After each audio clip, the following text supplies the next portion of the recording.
Hi friends, ఇది మా ఇంట్లో దేవుని రూమ్ అండి. పూజ చేశాను. చాలా డేస్ అయిందండి పూజ చెయ్యక. ఇవాళ అయితే చాలా ఫుల్ పని అయ్యింది ఇంట్లో.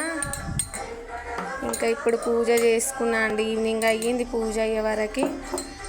మీకు ఫుల్ లెంత్ వ్లాగ్ కావాలంటే నేను పెడతానండి 2 డేస్ అయ్యాక. ఇప్పుడైతే ఇది షార్ట్ వీడియో చూడండి. ఇంకా పువ్వులు లేవండి. పువ్వులు ఉంటే చాలా అలంకరిస్తుండే. ఇంకా పువ్వులు కొంచెమే ఉన్నాయి.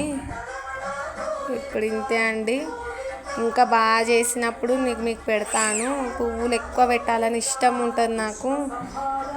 ఇంకా చాలా ఫోటోలు ఉండే అండి, తీసేసాను. ఇంక ఇప్పటికి ఇంతే ఉందండి. ఇది మా పూజ గది. ఎలా ఉంది చెప్పండి, నచ్చిందా మీకు నా పూజ?